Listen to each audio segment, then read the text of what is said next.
Time for the 49ers Rush Podcast.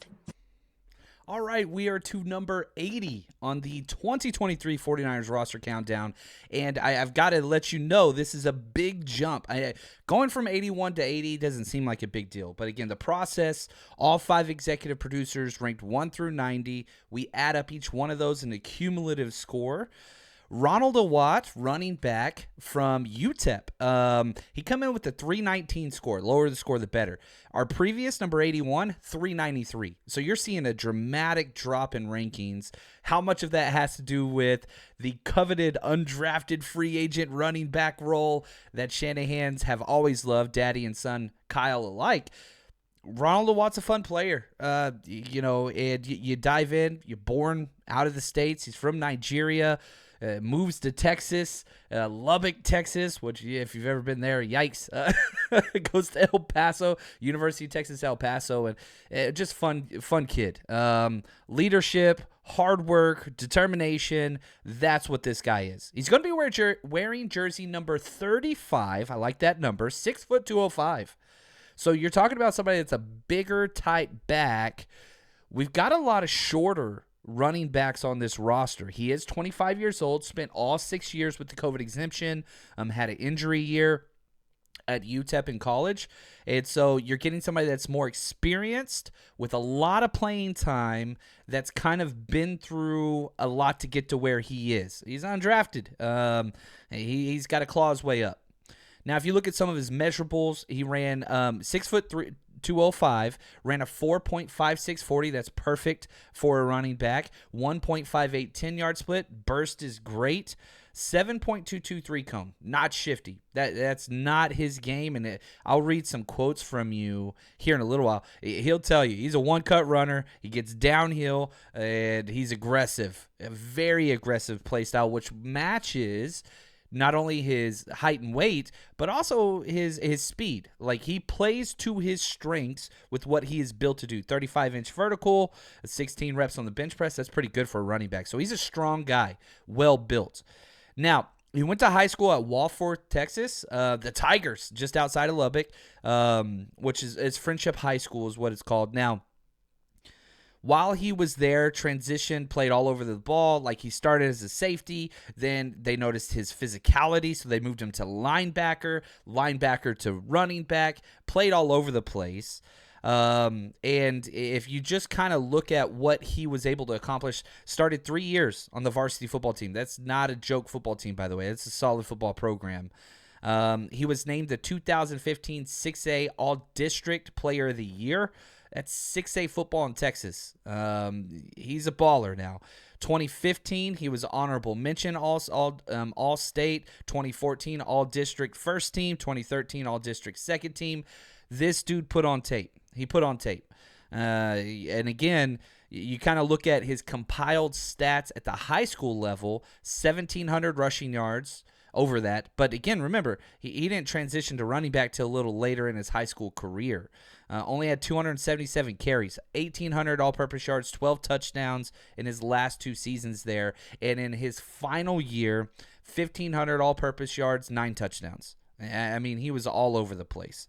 Now, he goes to, he was a 2-star recruit. When you're a late bloomer on the offensive side, a lot of those big-time scholarships go out freshman, sophomore year. That's just what it is. He was a late bloomer because he switched from the defensive side to the offensive side. So didn't get a lot of pull. Lands at UTEP. Goes in and, man, the kid was pretty fun in the aspect that, listen to this. Like, one, he's already graduated. I think that's huge. So he has a multidisciplinary degree. He's already working on his MPA and MBA master's program. He said, quote, "I'm interested in digital marketing and working with different businesses to get them exposure," end quote. Did a little research. This dude's already got a LinkedIn profile. So already working on his career after football, which I love. Very well-rounded. And everything about this kid just screams helping others. We'll get to some quotes on leadership from his college coach and from him. Empathy, very, very high. He wants to help people, which I really, really, really like. And again, he's born in Nigeria, so he's going to have, a very, original take on what it means to be in the NFL, just because there's not a lot of that. There's not a lot of that. Now, if we look at what Ronald Awatt, the running back out of UTEP, accomplished in his career with just everything. He's a slasher. I mean, he's just he gets upfield so quick and runs so physical. So, like, if you like that physical kind of edge to your running back, this guy's got it in spades. Now, if you look at just, recently, 1,700 in total yards, 4.8 yards per rush, 11 touchdowns. Never really was, an all-world type guy. And UTEP was interesting because they weren't really great at what they did. He had some explosive games for sure, but nothing that's going to jump off the, I didn't grade him. He wasn't on my 297 players that we graded for the draft. I knew who he was, but I was like, yeah, I don't think this guy's going to get drafted. He did not. Again, like I said, slasher type runner. Here's what he said, quote, "I've always been the type of running back that is running at them, end quote. And he emphasized that. He said 3 times. He wants to go at them. And he carries on, quote, "Then at the end of the game, it's easier to run around them. But yeah, I am more of a downhill one-cut running back," end quote. That's just what he is. Now, the biggest problem or red flag that I found with his play, why is he, why was he undrafted? Not a lot of elite production at the college level. You look at probably his 3 toughest opponents at UTEP, Boise State twice and Oklahoma, not his best. He averaged 3.1 yards per carry against Boise, 3.9 against OU, 2.9 against Boise State last year. Those are issues. You want to play your best against the best. The teams just weren't that great. PFF scores, if we go back, his 2 years of starting, last 2 years, 2021, 2022. PFF scores in 2021. 76.2 offensive overall grade, 67.7 pass, 61.8 pass block, all right, 75.3 run, 58.3 run block. Not the best. Look at his PFF scores this most recent year. 70.4 offense, not good. 65.1 pass, not good. 63 pass block, not bad. It stepped up a little bit. 69.8 run, 55.1 run block. You wanted to see the ascension, right? He had his first year starting, was good. But to be an NFL running back and to be drafted, you got to show that, look, I'm trending upwards. I don't think that it showed that. Pass pro, yeah. He allowed 3 sacks and 12 pressures, in his college career. But that's in 272 pass block snaps. It's not terrible. It's not bad, though.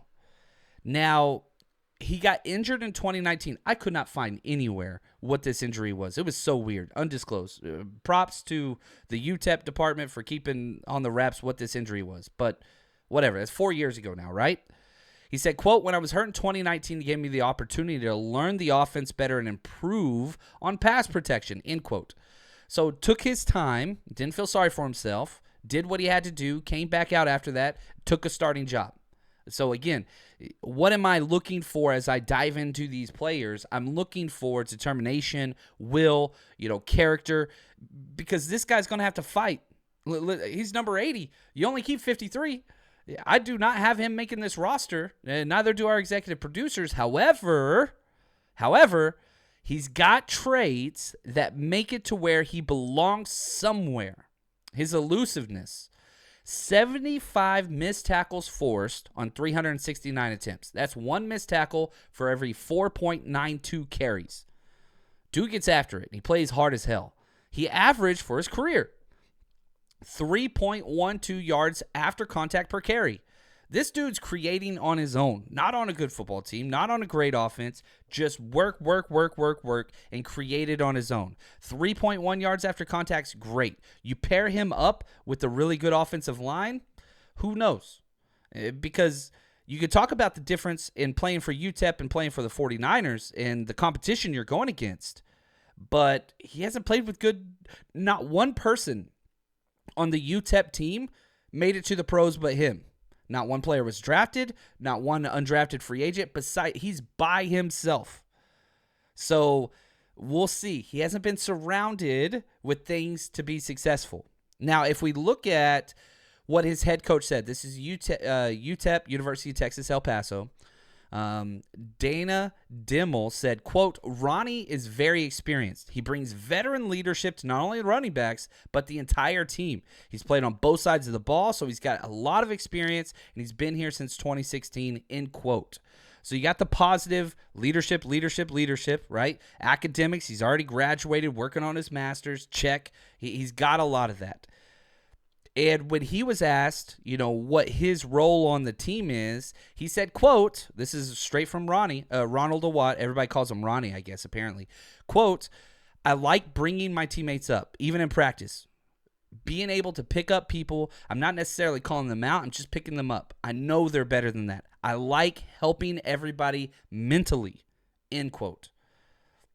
Easy to like guys like this, right? So you're bringing in somebody on the back end of the roster. Let's be honest. There's no way this guy's making the roster unless there's injuries. I don't even think he's the number one preferred undrafted free agent running back on the 49ers.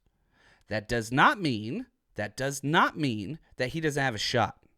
He does have a shot somewhere. Everybody loves Shanahan running backs, and whenever he gets waived, I wouldn't be shocked if Miami or the Jets or Houston, you go on and on and on. Minnesota, all these people that run our scheme, he's going to get to show that. And, yeah, number 80, but a fun player. And injuries are the only way I think that he would have an opportunity to even get close to making this roster. But I can tell you this, there's going to be some fun snaps of him in the preseason because he's going to get a lot of carries because we want to keep our guys fresh that are going to be making the roster. And that's what he needs to do. He needs to put on tape. He belongs in the NFL. And he's going to be a project back. The problem is he's already a little older for a running back. That's what hurts. But we'll see. So number 80, running back Ronald Awatt. Fun guy. Leadership, slasher runner, physical style, bigger bodied. Let's see what he can do.